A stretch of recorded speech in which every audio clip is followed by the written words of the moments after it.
Hey everybody. Today I'm going to bring you something that dropped a couple months ago, but I have seen very little discussion about it anywhere, so I really would like to kind of accentuate this one because I think this is a movie that a lot of people have missed.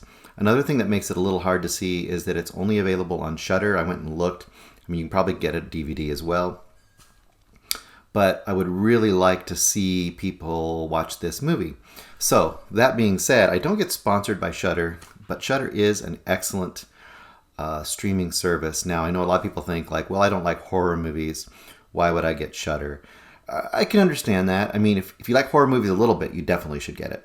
If you're still a little bit unsure, the advantage to Shudder is that it is curated by people who really like interesting movies and horror movies.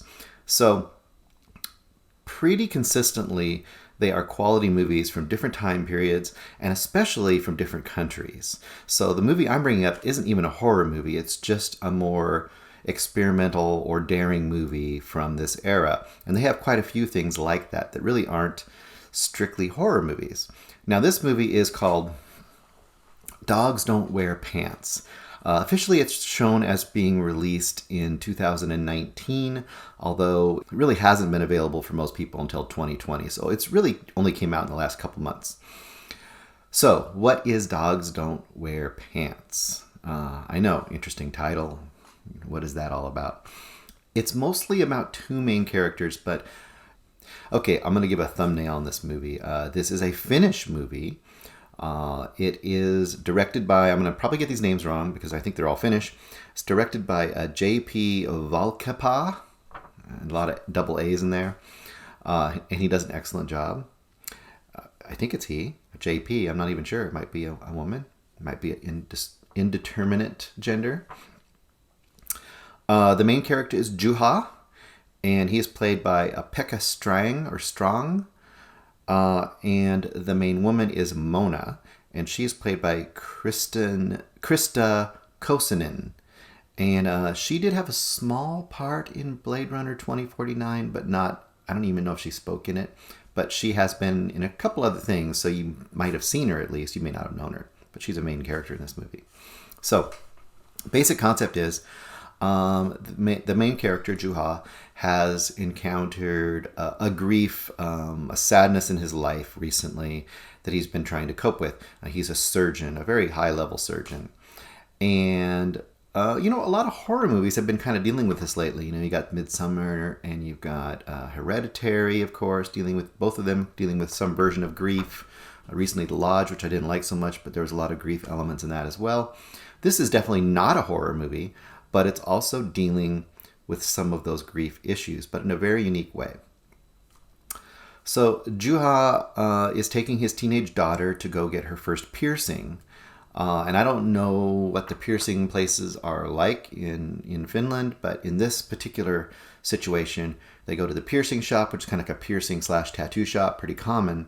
But it also seems to be attached to an area where people can pay for various sexual services. Now, they're in a separate area, but they're kind of in the same building. So while he's waiting for his daughter to get pierced, he just kind of wanders downstairs and he ends up in this S&M, BD and S&M sort of room that's currently not occupied. And that's about as much as I want to give you of the actual plot, other than to say it's very non-stereotypical, very surprising, surprisingly emotional, and surprisingly uplifting. You don't really have movies seriously dealing with the ideas of grief or how grief and various emotions are dealt with through S&M in a complex and interesting way. And this movie, for people who aren't into that scene, I mean, I don't know much about it, so I found it very surprising, very humanizing, and of course there's elements of shock and there's explicit things in here, so be warned, you're going down that path. You've got to already kind of have in your mind that you're getting into those sorts of things in this movie. But it isn't stereotypical and it isn't exploitative. It's really cathartic, I guess you would say is a good word for it. It not as disturbing overall as you might consider. Although, be warned, there is one scene in here that will definitely push your disturbometer because this is not soft BDSM. This is hard BDSM. And he is dealing with ways to cope with his emotional pain. I would highly recommend this movie. For me, this is like 4.5 to 5 stars. I would definitely go seek it out, especially if you're into more experimental, interesting, unexpected, daring movies. If you're into the David Lynch Blue Velvets and all that kind of stuff, if you're able to handle things like Irreversible, although it's definitely not down the lines hardcore as that is. But if you're able to kind of go into those pathways and to kind of check those kind of things out, I would highly recommend this movie to people who like those sorts of things. I'll be back soon with an older movie next time.